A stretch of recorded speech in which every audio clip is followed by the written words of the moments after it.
Assalamualaikum warahmatullahi wabarakatuh, sahabat Detik Sumsel. Sore ini kita ketemu dengan penulis hebat, datang dari Jakarta, sengaja ke Palembang, ketemu dengan orang Palembang nantinya, bismillah ya. Ada Dr. Kunti dan ada Dr. Wiwi. Bukan Dokter Wiwi, salah Kak. Wiwi. Oh, Wiwi Ayu. Oke, siap. Assalamualaikum warahmatullahi Ini Ibu wabarakatuh. Dokter. Iya. Ibu Dokter siap. Assalamualaikum. Waalaikumsalam. Capek dokter dari Jakarta. Tidak semangat. Tetap. Semangat ya, alhamdulillah. Rencana mau ke Palembang, Mang? Iya. Memang sengaja datang ke Palembang, ketemu dengan orang Palembang. Iya. Oke, ketemu Balik dengan- kampung. Oh, balik kampung. Oke, siap. Ini Dokter Kunti. Iya. Kunti seperti apa ya? Kunti itu nama seorang dewi. Oh. Sebenarnya kalau kita lihat Mahabharata itu dia istrinya Pandu Oh, dan dia orang hebat yaitu ibunya Pandawa V. oh, Dokter Kunti di Allah Akbar. Ada artinya. Ada artinya Ibu Iya, Kunti iya. ya. Ini Karena- Dokter Kunti. Iya, karena bapak saya senang wayang jadi dinamakanlah Kunti. Oh, Iya. Dokter Kunti. Tri Dewiani. Yanti. Dewianti, SHMM, Allahu Akbar, MA. MA. Ini gelarnya apa nih, Bu? Magister Antropologi. Allahu Akbar. Iya. Oh, sejarah ya. Bukan, antropologi ilmu yang mempelajari tentang manusia. Allahu Akbar. Jadi sarjana hukum dan juga antropologi. Dr. Wowiwi, SHMA. Kunti Tridewi. Kunti Tridewi dan Wiwi. Iya. Ibu Wiwi sehat? Alhamdulillah sehat Kak. Ibu Wiwi wajahnya seger terus. Iyalah, seneng. Meskipun Balik capek, kampung. tapi kelihatan seger terus. Bu Wiwi. Harus semangat. Dokter Kunti ini adalah penulis Ratu Sinuhun. Ceritanya apa sih Dokter Kunti? Iya, saya sebenarnya sehari-hari saya ngajar di Fakultas Hukum. Saya mengajar hukum adat dan saya juga fokus pada perlindungan perempuan dan anak. Oh. Jadi suatu hari saya meneliti tentang Kitab Undang-Undang Simbur Cahaya. Oh. Nah, kalau kita lihat Kitab Undang-Undang Simbur Cahaya itu kan kalau orang-orang di Fakultas Hukum, khususnya yang mempelajari hukum adat, biasanya dia akan mempelajari Kitab Undang-Undang itu. Nah, waktu saya meneliti tentang bagaimana seorang perempuan itu apabila dia mengalami pelecehan, maka kalau ada sanksi, maka sanksi itu sebagian itu diserahkan pada korban. Jadi misalnya kalau orang nyenggol itu maka dia akan kena sanksi Rp2 misalnya ya, Rp2. Maka Rp2 itu satu untuk si korban, satu lagi untuk pesirah. Oh. Makin naik disenggol makin banyak ya, Rp4, Rp6 ya, dan seterusnya ya. Apalagi semakin kalau ada pelecehan-pelecehan. Nah, disitulah sebenarnya saya bilang nih luar biasa nih Kitab Undang-Undang Simbur Cahaya nih. Nah, waktu dilihat ternyata yang membuat adalah seorang ratu. Namanya Ratu Sinuhun. Nah, dalam sejarahnya Ratu Sinuhun ini adalah istri seorang raja, yaitu Raja Pangeran Sidoin Kenayang. Dia di abad 16 ya, di 1636 sampai 1642. Nah, dia ini merupakan seorang putri dari seorang yang namanya Maulana Fadalah yang terkenal dengan Pangeran Mancanegara Cirebon. Jadi kalau kita lihat bahwa dia seorang ratu di Palembang, tapi dia sebenarnya kelahirannya dari turunan Cirebon. Nah, kalau kita lihat silsilahnya, maka silsilahnya ini salah satunya adalah ke Sunan Giri. Jadi kalau kita lihat dari Undang-Undang Simbur Cahaya yang dibuat pada saat itu selain adat juga terpengaruh dengan Islam. Jadi di dalam pasalnya misalnya pada saat itu sudah disebutkan tentang idah ya, dalam perkawinan idah. Nah, jadi Simbur Cahaya ini luar biasa sekali. Nah, kalau kita lihat dalam perkembangan sekarang bahwa proses pembuatan peraturan perundang-undangan itu kan banyak dilakukan oleh laki-laki ya. Nah, tapi ini ternyata dia sebagai pembuat juga dari kitab undang-undang itu. Jadi dia sebenarnya sebagai legislator pada saat itu.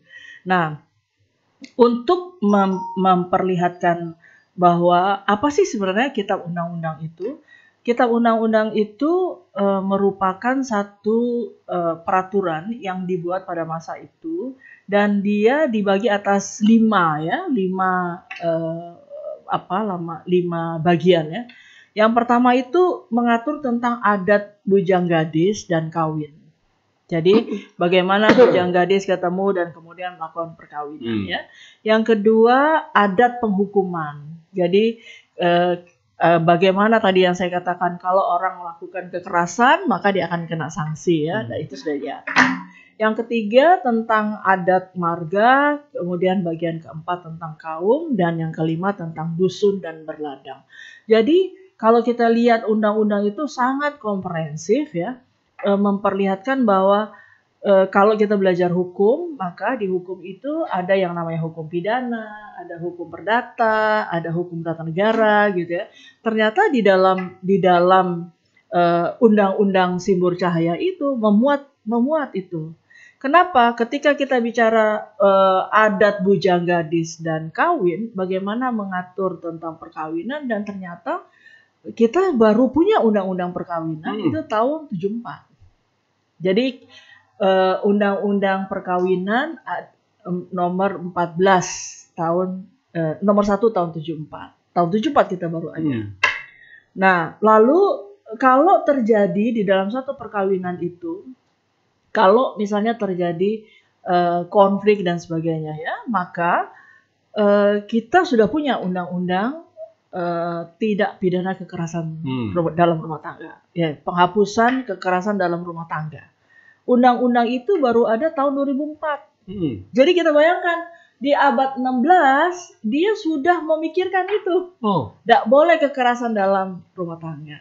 Sementara kita baru punya di tahun 2004. Nah, dalam penghukuman tadi kita juga lihat misalnya tadi tidak boleh disenggol, tidak boleh begajulan lah segala macam itu. Nah, itu ada sanksinya. Kalau kita lihat pada tahun 2022, Undang-Undang 12 tahun 2022 itu baru ada undang-undang tidak pidana kekerasan seksual. Jadi kita bayangkan di abad 16 dia sudah lebih dulu memikirkan itu. Dan yang menarik lagi bahwa kalau di dalam penghukuman, maka tadi saya katakan sudah ada pemikiran bahwa ada perlindungan bagi korban. Nah, sekarang kita di undang-undang PKDRT atau di undang-undang tidak pidana perdagangan orang, tidak pidana kekerasan itu baru kita membicarakan tentang bahwa kalau dia mengalami maka dia harus mendapat kompensasi, restitusi kan baru itu. Dulu di dalam pemikirannya Ratu Sinuhun dalam undang-undang itu sudah ada. Di abad 16 itu Belanda belum datang kan? Nah, belum datang. Jadi pada saat Belanda datang, Undang-Undang Simbur Cahaya ini dipakai sebagai salah satu sumber tentang adat treh. Jadi kalau di seluruh Indonesia, di seluruh Nusantara ini, Van Vollenhoven pada saat itu mengumpulkan hukum adat yang ada di seluruh Nusantara ini, yang disebut dengan adat reh, hukum adat. Rehkringen itu bagaimana lingkungan hukum adat itu diciptakan oleh Van Vollenhoven. Nah, salah satunya untuk Sumatera bagian selatan sumbernya adalah Kitab Undang-Undang Simbur Cahaya. Jadi Belanda yang make undang-undang sebagai menegaskan bahwa Undang-Undang Simbur Cahaya itu dari Sumatera Selatan. Gitu. Nah, pada saat Belanda itu melihat Undang-Undang Simbur Cahaya dan pada saat itulah juga dia mengeluarkan apa yang disebut dengan bagian ke-6-nya itu adalah kaitannya dengan pajak. Jadi jadi perubahannya tadi 5 bagian, kemudian setelah ada Belanda ditambah tentang pajak. Jadi luar biasa ya, bagaimana Belanda mengambil itu. Nah, pola yang dipakai oleh Belanda itu adalah kodifikasi. Jadi kalau kita lihat dalam sejarah hukum bahwa Belanda datang itu ada yang disebut dengan azas konkordasi. Jadi bagaimana Belanda memberlakukan peraturan-peraturannya di kolonia ya, di Nusantara. Nah, dari peraturan yang dipakai itu memperlihatkan bahwa ada upaya untuk unifikasi ya, satu peraturan, kemudian ada kodifikasi. Pola yang dipakai oleh Undang-Undang Simbur Cahaya ini adalah kodifikasi. Karena yaitu dia membuat tentang perkawinan, tentang penghukuman, tentang marga, kaum, dusun. Nah, hebatnya lagi bahwa tadi saya katakan peraturan-peraturan nasional itu baru ada setelah ada proses reformasi. Ya, setelah reformasi baru pemikiran ini ternyata mirip ya gitu. Bahkan kalau kita lihat dulu kita mengenal marga ya, marga, kaum, dusun gitu ya. Nah, pada saat tahun 79 ya, ada undang-undang desa itu kan ini dihapus ya, pola ini dihapus, tapi dengan ada undang desa yang baru, di situ disebutkan desa atau nama lain. Nah, muncullah itu. Makanya salah satu yang mungkin Pak Kemas ya, Panji Kemas juga memperjuangkan, salah satunya adalah tentang bagaimana soal dusun ini ya, pesirah dusun itu untuk dihidupkan kembali. Jadi menurutku luar biasa Ratu Sinuhun ini sebagai pembuat kitab undang-undang Simbur Cahaya. Nah, yang kedua, kalau kita pahami dari peraturan-peraturan tadi, menurut saya tuh Ratu Sinuhun itu seorang pemimpin, ya, dan dia seorang pejuang di mana memperlihatkan bagaimana kesetaraan laki-laki dan perempuan. Nah, kenapa? Karena kita lihat dari peraturan-peraturan yang apakah itu dalam perkawinan tadi, apakah itu dalam penghukuman, itu sudah memperlihatkan peraturan-peraturan yang memberikan kesetaraan pada perempuan. Nah, misalnya begini ya, ada pasal yang berbunyi misalnya jika bujang gadis gubalan lantas bunting misalnya hamil gitu ya, maka bujang kena denda 12 ringgit, dan bujang gadis itu hendaklah masa itu juga dikawinkan bagaimana adat terang, tetapi tiada membayar lagi upah. Nah, kalau kita lihat dari peraturan ini, maka dengan mengawinkan sebenarnya ini nggak bagus juga gitu ya. Tetapi ada denda yang menurut dalam konteks peraturan itu menjadi sangat penting. Nah, misalnya tadi ya ada gubalan plus langsang bunting, laki-laki yang punya perbuatan itu akan kena denda 12 ringgit. Jadi dia akan kena sanksi. Jadi kalau sampai hamil ya, sampai hamil itu dia akan kena sanksi gitu. Nah, kalau sanksi, bunting betinanya Bu ya. Iya, jadi kena sanksi berupa denda. Nah, menurut saya ini menarik ya, bahwa dalam mengatur tentang bujang dan gadis itu nggak bisa sembarangan gitu. Tadi contoh saja disenggol aja udah ada sanksi. Nah, apalagi kalau kenapa tadi ya sanksi itu ada yang diberikan kepada si perempuan yang sebagai korban, ada juga pada pesirah. Kan kalau di dalam adat itu kan ada satu proses di mana kalau ada sesuatu kejadian itu menyebabkan lingkungannya menjadi tidak seimbang atau kotor, maka ini harus dibersihkan. Ya, harus dibersihkan, dan biasanya adalah ritual atau upaya-upaya untuk mengembalikan keadaan semula. Jadi tugas dari seorang kepala adat kan biasanya untuk mengembalikan itu supaya menjadi situasi yang seimbang. Oh. Gitu. Oh, boleh. Ibu ahli apa sih, Bu? Saya pengajar hukum adat Ahli hukum adat dan hukum dan antropologi. Waduh. Ya. Belajar masalah sejarah, Bu ya. Sejarah juga ya. Sejarah juga. Sejarah Kan manusia. ya, karena saya ngajar sejarah hukum. Allah. Sejarah hukum. Saya di sejarah hukum.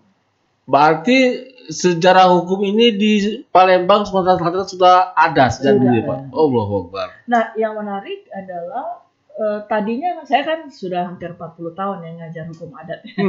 Nah, saya belum pelajarin betul tentang simbol cahaya. Tapi setelah saya melakukan penelitian tentang simbol cahaya dan muncullah seorang pejuang yang namanya Ratu Sinuhun, maka saya selalu menyampaikan kepada mahasiswa saya dan teman-teman, karena saya di Asosiasi Pengajar Hukum Adat se-Indonesia, saya katakan bahwa lihatlah simbol cahaya. Karena undang-undang simbol cahaya itu benar-benar memperlihatkan bagaimana seorang ratu itu selain memperjuangkan masyarakatnya, desanya, dusunnya, tapi juga memperhatikan soal kesetaraan dan keadilan antara laki-laki dan perempuan. Oke. Ratu Sinuhun dari mana, Bu? Ratu Sinuhun ini, Bu? Ratu Sinuhun dia kalau dilihat dari silsilahnya maka dia asalnya dari Cirebon. Oh. Tapi kan dia sudah ada di sini juga ya. Jadi kan kalau dulu biasa ya kawin-mawin antara bangsawan gitu ya. Itu. Jadi menurut saya sejarahnya kalau ngelihat dari Sunan Giri itu kan juga dari sejarah. Waduh. Ya. Berarti dari sejak dulu Ibu ya? Ya, dari abad ke-16. Dari abad ke-16 sudah muncul sebenarnya. Dan hukum di Indonesia itu muncul dari dulu juga. Ya, jadi kalau kita lihat setelah kemerdekaan, maka tadi di masa kolonial itu pemikiran Ratu Sinuhun dipakai oleh Belanda dalam konteks kodifikasi.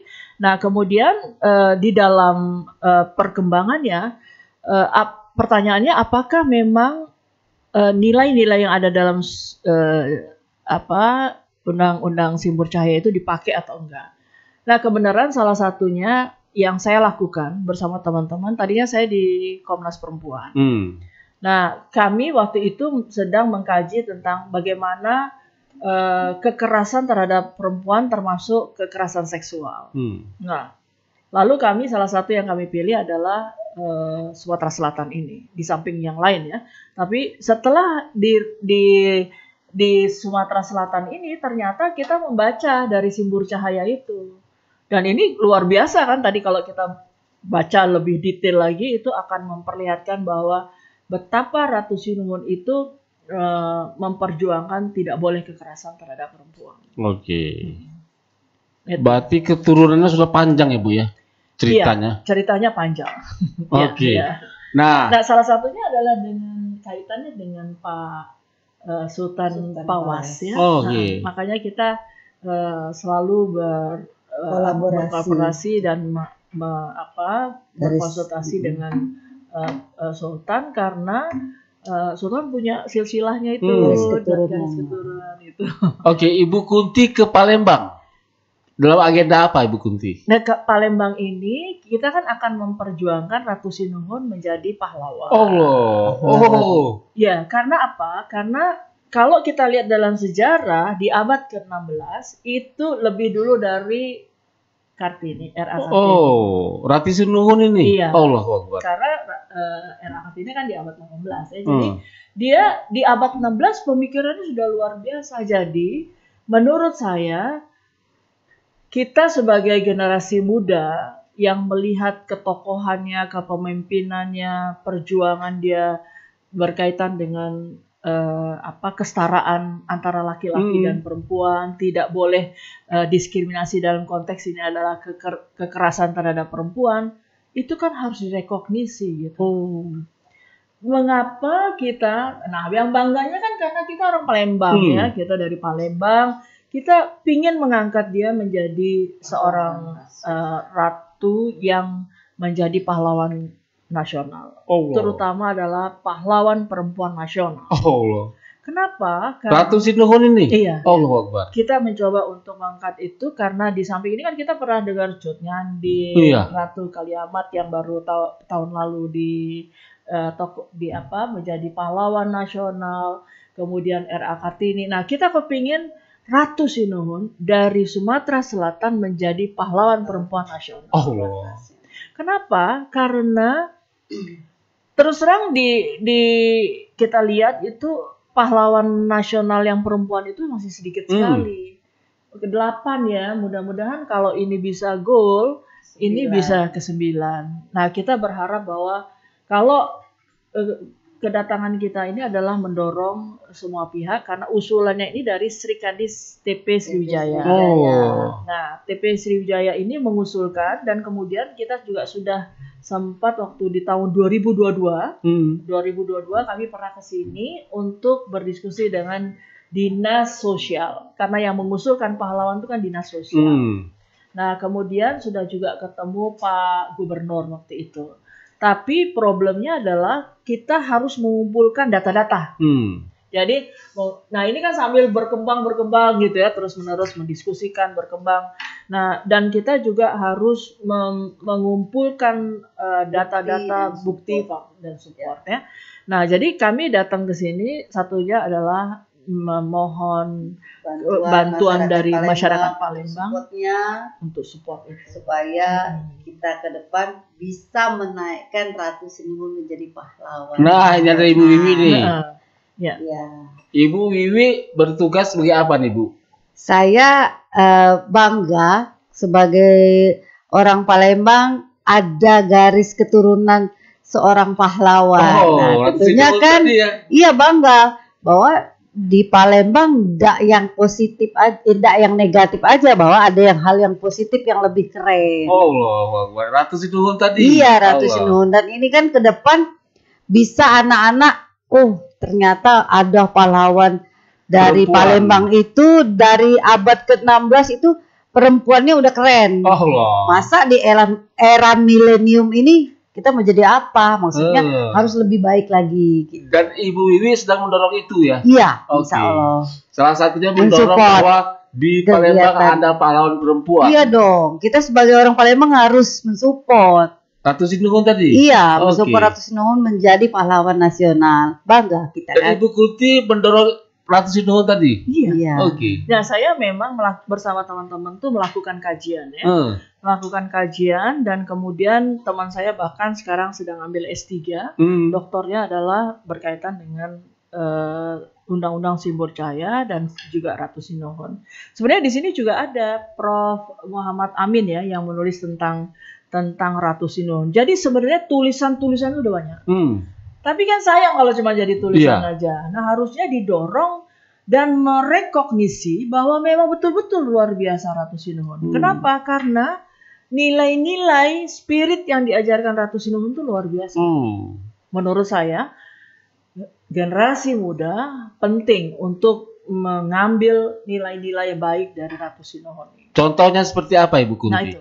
Jadi kayak tadi misalnya, kalau terjadi seseorang laki-laki melakukan kekerasan terhadap perempuan, dia harus dihukum. Dan itu tertulis? Tertulis. Tertulis di dalam Undang-Undang Simbol Cahaya. Simbol Cahaya tadi. Nah, termasuk tadi penghukuman kalau misalnya ada perempuan yang mengalami kekerasan, termasuk kekerasan seksual, karena kekerasan seksual itu kan nyenggol aja sekarang sudah masuk dari tindak pidana kekerasan seksual. Nah, menyenggol saja sudah kena sanksi. Tapi dalam konteks yang dibuat dalam undang-undang itu, kalau si perempuan jadi korban, maka dia mendapat bagian dari itu. Saya bandingkan gini, kita sudah lama punya kitab undang-undang hukum pidana. Itu dari Belanda ya, dari Belanda, Prancis gitu kan. Nah, karena Belanda dijajah Prancis, maka kita menggunakan itu Strafrecht gitu ya, kitab undang-undang hukum pidana.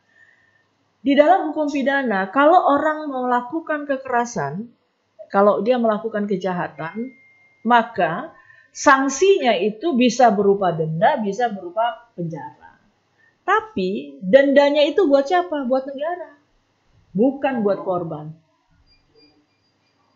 Nah, Sementara Ratu Sinuhun sudah memikirkan si korban harus dapat bagian. Oh. Baru kemudian yang tadi saya cerita di abad setelah reformasi baru kemudian dikenal ada restitusi, ada kompensasi bagi korban. Ratu Sinuhun sudah berpikir pada abad ke-16 Sejauh kemarin. itu keren banget kan. Itu. Ada seorang wanita dari Palembang yang hebat banget, cemerlang. Nah, itu patut kita contoh untuk anak-anak ke depan, masa depan. Ibu Kunti, apa yang ingin disampaikan kepada masyarakat Palembang terkait dengan Ratu Sinuhun ini? Ya, jadi nomor satu, tentu saja di dalam membuat kajian sudah banyak juga dilakukan ya. Tulisan media juga banyak ya, tapi dia harus didorong dan menurut saya itu adalah urgensi. Kenapa dia harus direkognisi? Kita kan sebagai anak cucunya, ya kita harus bangga gitu. Dan bangga itu adalah bagaimana mengangkat dia menjadi pahlawan perempuan nasional. Allah Akbar. Rencana dimajukan untuk menjadi pahlawan nasional. Ratu Sinuhun ini, Allah. Asal Sumatera Selatan. Allah. Tapi itu harus butuh support. Supportnya seperti apa, Bu? Supportnya karena bukti juga yang harus dinaikkan. Contohnya besok rencananya kita punya kegiatan di tanggal 23. Itu rencananya itu di BKB. Kita akan mengumpulkan 1000 tanda tangan dari dukungan masyarakat Palembang khususnya. Ya kalaupun ada dari yang luar wilayah, yang penting masih dalam lingkup Sumatera Selatan, kita mengharapkan karena kita butuh bukti dan dokumentasi. Rencana besok? Rencana tanggal 23 pagi. 23 pagi. Ya. Di mana? Saya mengajak masyarakat Kota Palembang untuk berkumpul di museum ya. Museum Perkarangan Dinas Kebudayaan. Oke, dalam bentuk apa nanti? Tanda tangan. Penandatanganan. Iya. Kain ya, kain di atas kain sepanjang 20 meter yang kita butuhkan tuh 1000 tanda tangan. Dan kita akan datang ke sana insya Allah. Ya. Insya Allah kita akan. Ini termasuk undangan juga ya, pengumuman bagi warga masyarakat Palembang. Terus nanti kita juga ada cosplay seorang Ratu Sinuhun itu seperti apa. Harapan kami ada dukungan dari Dinas Kebudayaan. Jadi di situ ada kesenian juga. Kalau seandainya ada dukungan, kami mengharapkan karena tanpa dukungan dari masyarakat Palembang kita apalah. Iya. Kebetulan memang Ibu Kunti dan Ibu Wiwi datang dari Jakarta. Datang khusus dari Jakarta, satu rombongan dalam organisasi Sri Kandi TP Sriwijaya itu ibu-ibu semua isinya. Jadi para wanita hebat. Jadi mendorong pahlawan itu bukan pekerjaan mudah. Tapi dia akan menjadi mudah kalau semua pihak itu mendorong. Ya, jadi kalau kita lihat tadi ya mengumpulkan bukti-bukti tadi ya. Nah, misalnya tadi kan kita lihat foto lukisan tentang Ratu Sinuhun kan itu sudah di museum gitu ya. Nah, itu kan kita harus bisa memperbanyak orang mengenal wajah Ratu Sinuhun. Oleh sebab itu tadi ikon kita sudah membuat ikon Ratu Sinuhun sehingga penting sekali orang bisa membayangkan seperti apa Ratu Sinuhun. Nah, yang kedua memang kita memperkuat bukti itu dengan kami sudah mendirikan Koperasi Konsumen Ratu Sinuhun. Sri Kandi Sriwijaya. Nah, sekarang dari proses akte. Dan juga kami mendirikan sekolah lansia Ratu Sinuhun Sri Kandi Sriwijaya. Jadi kami sudah bikin sekolah lansia, ya. Nah, kemudian kedatangan kita kan juga sebenarnya memperlihatkan di mana sih kita bisa tahu Ratu Sinuhun. Ternyata ada makamnya di Sabukingking. Nah, Sabukingking. Ada buktinya ya. Ada buktinya. Itu salah satu bukti ya. Nah.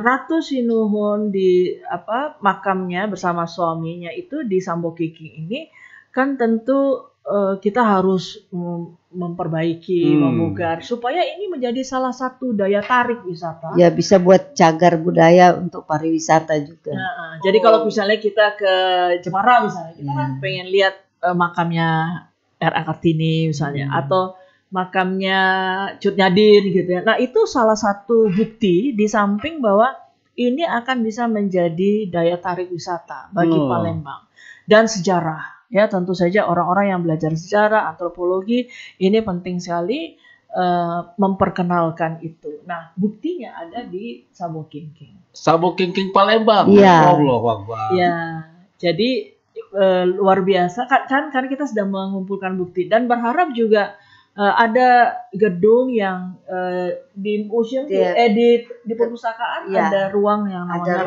Ratu Sinuhun. Nah, kemudian mudah-mudahan ada jalan, ada namanya Ratu Sinuhun. Ada kantor-kantor yang bisa menamakan Ratu Sinuhun. Gitu. Harapan ke depan ada buktinya. Itu semakin banyak bukti itu akan memperkuat proses kita. Karena prosesnya dari Palembang ini wali kota, dinas, gubernur, nanti gubernur baru Kementerian Sosial, baru nanti di situ masih juga dibikin tim penelitian dan pengkajian, baru ke Dewan Tanda Jasa Kehormatan Kepahlawan. Nah, sekarang ini kan ketuanya Pak Fadlizon ya. Jadi prosesnya masih panjang gitu. Nah, jadi kedatangan kita di sini inisiatif dari Sri Kandi Sriwijaya, tapi kita mengajak semua untuk orang Palembang, Sumatera Selatan untuk mendukung kegiatan-kegiatan ini. Mengajak kolaborasi yang terkait Dinas Pariwisata, Dinas Kebudayaan, tentunya juga minta support Bapak Wali Kota, Pak Ratu Dewa. Sudah ketemu dengan Wali Kota? Belum. Belum. Katanya kan tak kenal maka tak sayang. Jadi kita akan mengenalkan sosok seorang Ratu Sinuhun seperti apa. Mudah-mudahan beliau kalau sudah mengerti dan paham, insya Allah mendukung. Dan media juga ya. Iya. Media penting sekali mendukung gitu ya. Kapan rencananya Bu Kunti? Apa tuh?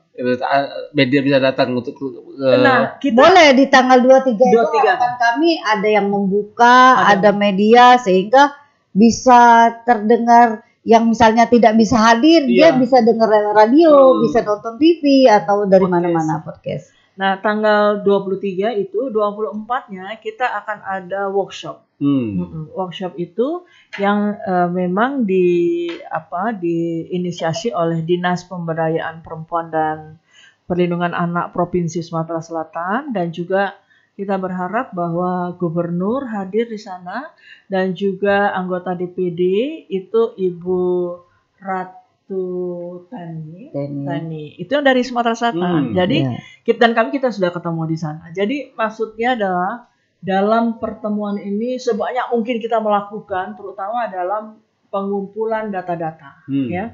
Dan juga kita akan ketemu besok dengan Pak Pawas, Pak Sultan Pawas itu untuk sebagai ahli waris ya, karena salah satu bukti juga didukung oleh ahli waris. Oke, Ibu Kunti terima kasih. Informasi hebat ini.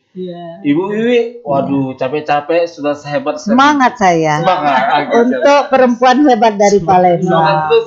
Semangat dong. Terima kasih datang ke Palembang dan membawa oleh-oleh yang ternyata hebat sekali. Terima kasih. Akan menjadi pahlawan perempuan di Indonesia rencana. Makanya kita tunggu support dan dukungannya dari masyarakat Palembang. Terima kasih ya juga Detik Sumsel ya sudah memberikan kesempatan kami untuk mensosialisasikan, karena menurut saya sosialisasi ini penting sekali dan mengedukasi bahwa tak kenal maka tak sayang. Siapa Ratu Sinuhun?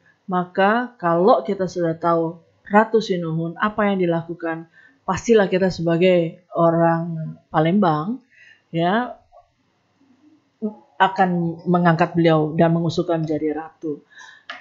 Keberhasilan menjadi seorang pahlawan itu bukan saja Palembang atau Sumatera Selatan, tapi perempuan manapun Indonesia dan juga nasional, dan juga termasuk bahwa pengakuan ini kan tadi saya katakan Belanda aja mengakui. Ya, jadi kita harus yang dari dalam apalagi dari Sumatera Selatan harus mendukung. Harus semangat. Semangat sekali. Wah, Ibu semangat. Iya dong, harus semangat. Ibu Kuti, terima kasih. Wah, semangat Ibu Wi, terima kasih, semangat terima terus. kasih sama-sama. Terima kasih sahabat Sumsel. Wassalamualaikum warahmatullahi wabarakatuh. Waalaikumsalam warahmatullahi wabarakatuh.